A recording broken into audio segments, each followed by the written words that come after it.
Welcome back to the Dragon Den. My loyal Dragonites, King of Dragons 5000 is back with another action figure review.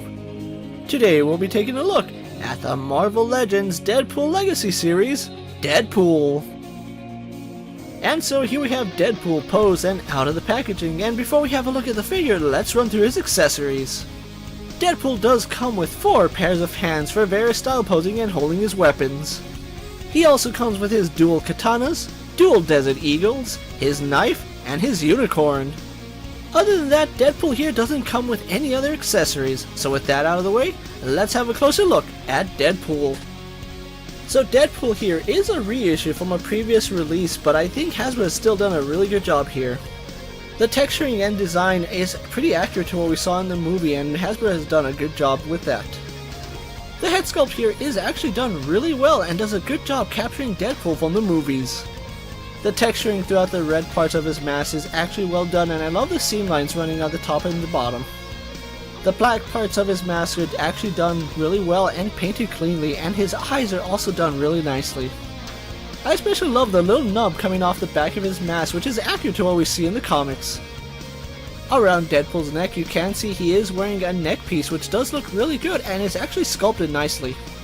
For the rest of the costume we still get that really impressive texturing, which is done very well, and you can see that the reds and blacks look really good here. There are some spots where the black paint is a little thin, but overall it's still fairly clean throughout most of the figure. And going across his chest you can see his bandolier, which is actually sculpted nicely and once again has some impressive texture. On his back he is wearing his scabbards, which does hold his swords nicely, and it's a really snug fit, meaning they won't fall out. His shoulders are done in black plastic and have some impressive sculpt work to them. The rest of his arm is going to be that same red plastic with that impressive texturing, and we do have some armbands onto the lower part of his bicep.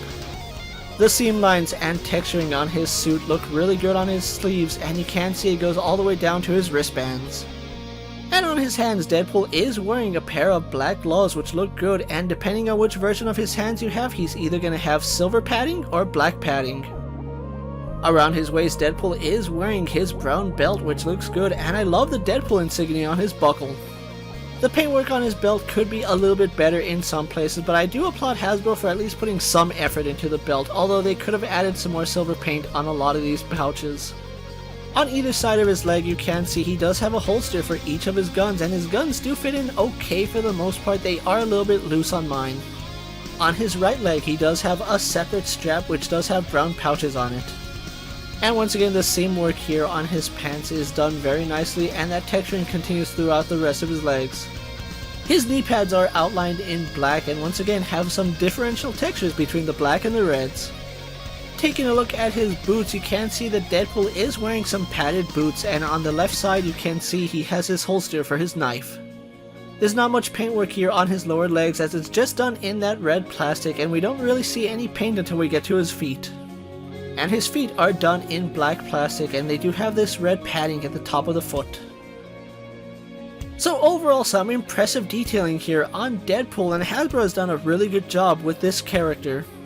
Though his paint could be a little bit cleaner in some places, it's still pretty good for Hasbro standards. With the paint and details out of the way, let's compare Deadpool to our usual suspects. Here we have Deadpool posed next to a Marvel Legends, Cyclops, and DC Multiverse Superman. Mattel's WWE Elite Series and Mezco's 1/12 Collective Popeye the Sailor Man.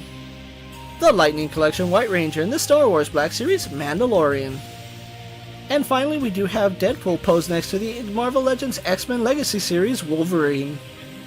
So surprisingly, Deadpool will fit in nicely with the rest of your Marvel Legends collection, and because he is MCU styled, he'll fit in nicely with the MCU figures as well. So with his comparisons out of the way, let's have a look at Deadpool's articulation.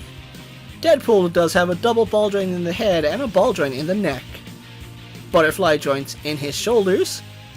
His arms do go out to the side and do a full 360. We have a swivel in the bicep and a double hinge in his elbow. A hinge and swivel at his wrists. Deadpool does have an ab crunch as well as a waist swivel. His legs do kick forward, go back, out to the side, and have a thigh swivel. Deadpool has double bend in his knees. Finally, he does have a hinge in the ankle and forward-facing pin for rocker ankle. So overall, some pretty good articulation here on Deadpool. Even though it could be a little bit better in the neck, it still works perfectly here. So with everything said and done about the Marvel Legends Legacy Series Deadpool, let's get them posed for my final thoughts. The Marvel Legends Deadpool Legacy Series Deadpool is a really impressive figure and a really good chance for people who missed out on that previous Deadpool figure. Now, this is the exact same figure that we got with that Negasonic Teenage Warhead figure, but unfortunately I never got around to opening that set. I do know for the most part the accessories are pretty much the same, with the exception of him having more realistic guns in this release. I do like the fact that Hasbro has actually lined up and given Deadpool some actual guns, which was really missing on that old figure. And of course, paint and quality will vary figure from figure, but overall I'm still really happy with this version of Deadpool. Being a fan of the character and a huge fan of the movies, I really did need a Deadpool in my collection, and I'm finally happy to announce that I have one that I'm actually proud of. Now the Legacy Deadpool is starting to come out and hit stores at the time of making this video, and I did pick up mine from Amazon. At the time of making this video, he's still available on sites like Amazon, Big Bad Toy Store, or you might get lucky and find him at Walmart or Target. If you don't already own this figure, it's a perfect opportunity to finally get the movie-style Deadpool in your collection.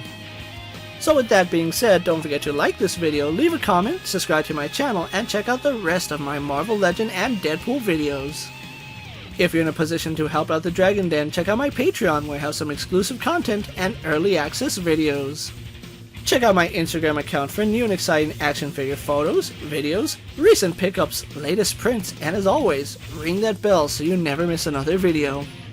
And until next time, my fellow Dragonites coming from the Dragon Den, I'm KingofDragons 5000, reminding you to redesign, rebuild, and reclaim. I'll see you next time.